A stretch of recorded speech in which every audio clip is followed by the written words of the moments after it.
Olá, saudações a todos, sejam todos bem-vindos, meus desejos de muita paz. Continuando os estudos do livro Missionários da Luz, nós estamos no capítulo 11, Intercessão. Paramos num ponto aqui na semana passada que Alexandre e André Luiz estão socorrendo o espírito do Raul, que estavam no matadouro de bois, né? E eles conseguiram ali retirá-lo daquele ambiente para poder auxiliá-lo. E ele estava meio que dementado, sem noção, meio que adormecido mentalmente ali, sem lembranças. E Alexandre achou melhor retirá-lo daquele ambiente para poder socorrê-lo de uma forma mais efetiva. E o André Luiz queria imediatamente já prestar ali o socorro de uma maneira mais rápida, mas o Alexandre explicou para ele que deveriam ter cuidado, muito cuidado, porque ao retornar ali as lembranças, a retornar à realidade, ele também lembraria do ato do suicídio que ele cometeu, e isso poderia trazer mais desequilíbrios para ele. Então nós paramos nesse momento aqui de socorro, retomando aqui a leitura, só para nós termos a noção de onde for pegar a ideia principal. André Luiz pergunta para o Alexandre, né? Não poderemos acordá-lo por nós mesmos? Interroguei admirado, e o orientador sorriu e considerou. Bem se reconhece que você não é veterano em serviços intercessórios. E esquece-se de que vamos despertá-lo não só para a consciência própria, senão também para a dor.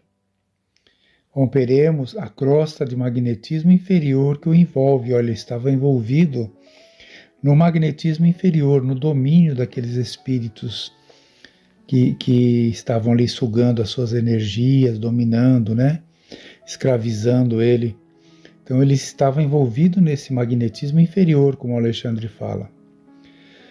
Regressará ao conhecimento da situação que lhe é própria. Entretanto, sentirá o martírio do peito varado pelo projétil, rugirá de angústia ao contato da sobrevivência dolorosa, criada, aliás, por ele mesmo. Ora, em tais casos, as primeiras impressões são francamente terríveis e escoam-se algumas horas antes de seguro alívio. E como outras obrigações esperam por nós, será conveniente entregá-lo aos cuidados de outros amigos. As observações calaram-me fundamente, né, André Luiz relata. Decorridos 20 minutos, aproximadamente, Alexandre voltou acompanhado de 2 irmãos que se prontificaram a conduzir o infeliz e, daí a algum tempo, encontrávamos-nos numa casa espiritual de socorro urgente, localizada na própria esfera da crosta. Via-se que a organização atendia a trabalhos de emergência, porquanto o material de assistência era francamente rudimentar. Adivinhando-me o pensamento, Alexandre explicou. No círculo de vibrações antagônicas dos habitantes da crosta, não se pode localizar uma instituição completa de auxílio. O trabalho de socorro, desse modo, há de socorrer incontestavelmente deficiência. Esta casa, porém, é um hospital volante, que conta com a abnegação de muitos companheiros. Deposto Raul num leito alvo, o devotado instrutor começou a aplicar-lhe passes magnéticos sobre a região cerebral. Não se passou muito tempo e o infeliz lançou um grito estertoroso e vibrante, dilacerando-me o coração. Antes de prosseguir, interessante, né, sobre essa situação desse hospital ambulante, como ele diz, um posto de socorro ambulante aqui na crosta terrestre, no plano espiritual, né, para a parte espiritual. Não imaginamos muitas vezes isso, né, que ele fala, né, que dependendo aqui das vibrações da crosta terrestre, não dá para ter um local com muitos recursos. Ele fala até do ambiente, né? O hospital que conta com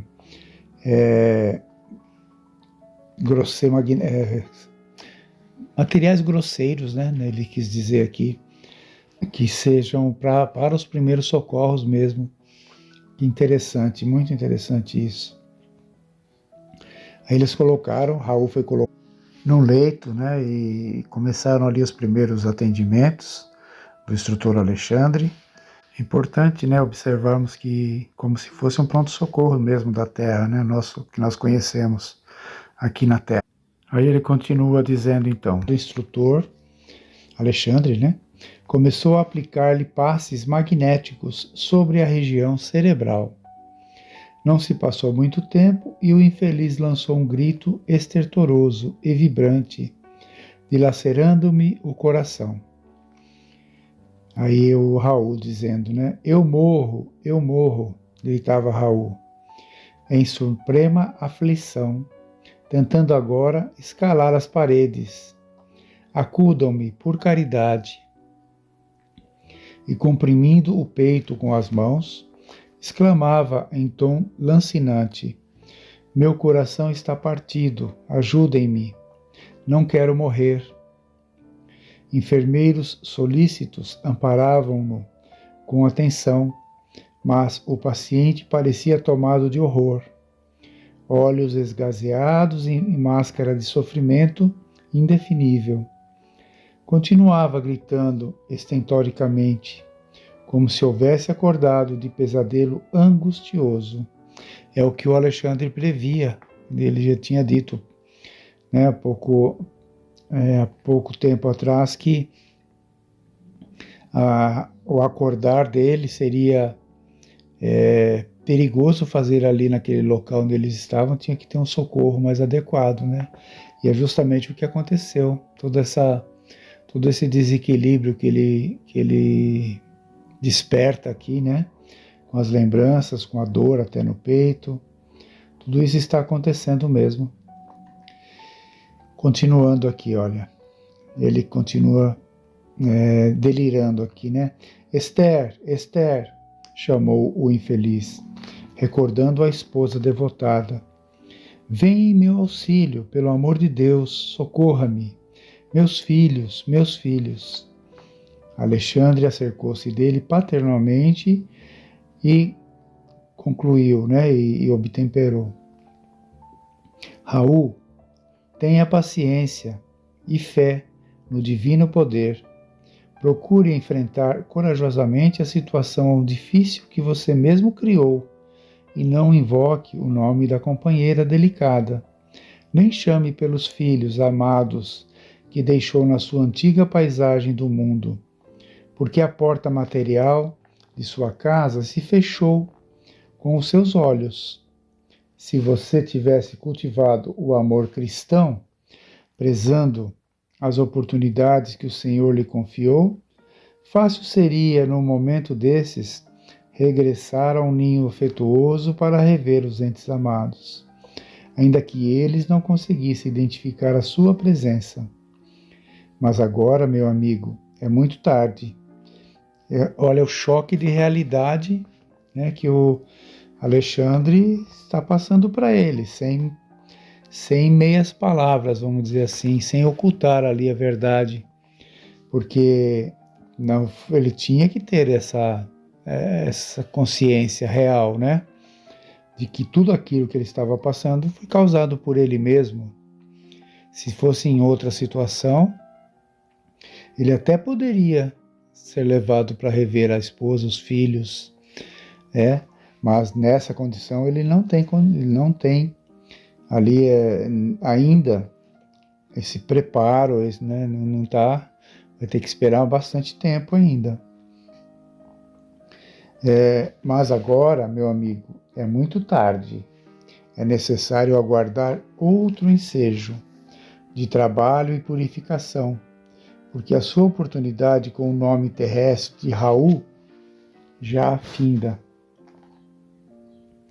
Imenso pavor a estampar-se-lhe no semblante. O interpelado revidou: estarei morto, porventura? Não sinto o coração varado de dor? Não tenho as vestes ensanguentadas? Será isto morrer? Absurdo. Muito sereno, o bondoso instrutor voltou a falar. Não empunhou sua arma contra o próprio peito? Não localizou o coração para exterminar a própria vida? Ó, meu amigo, podem os homens enganar uns aos outros, mas nenhum de nós poderá iludir a justiça divina. Revelando extrema vergonha ao sentir-se a descoberto, o suicida prorrompeu em soluços, murmurando: ah, desventurado que sou, 1000 vezes infeliz. Alexandre, contudo, não tornou a falar-lhe naquela circunstância. Depois de recomendá-lo carinhosamente aos cuidados dos irmãos responsáveis pelos serviços de assistência, dirigiu-se a mim, explicando: vamos, André, nosso novo amigo está em crise cuja culminância não cederá antes de 70 horas, aproximadamente. Voltaremos mais tarde a vê-lo. Vejam só que preparo, né? Que sabedoria desse espírito do Alexandre.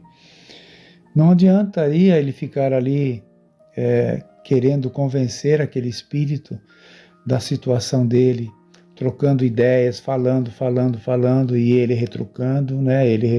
Não entendendo a situação, não levaria a nada. Então, o que ele precisava nesse momento é de continuar ali sendo assistidos, né? Nas suas necessidades principais, e depois que ele estivesse mais ali contido, mais controlado nas suas emoções, aí poderia voltar até esse assunto que ele estava morto, que ele tinha causado a própria morte e tudo mais. Então, que o corpo físico, né, na verdade. E ele até que ele questionou, mas eu estou sentindo minha dor, estou sentindo meu corpo ensanguentado, eu estou morto, né?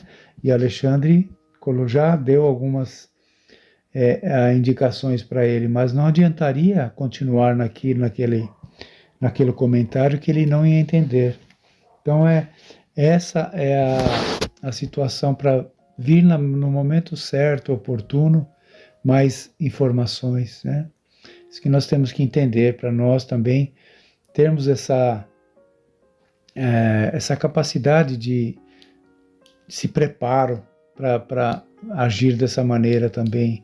Não queremos fazer tudo de maneira ali sem pensar, sem raciocinar, sem preparo, e esperar o momento certo, que ele, numa outra ocasião, como ele fala aqui, 70 horas que vai demorar, né, para ele se acalmar, retornariam depois com para mais ali ajuda, para mais orientação. E nós vamos ficando por aqui hoje. Semana que vem nós continuaremos desse ponto. Fiquem todos em paz, tenham todos uma boa semana. Que Jesus nos abençoe a todos.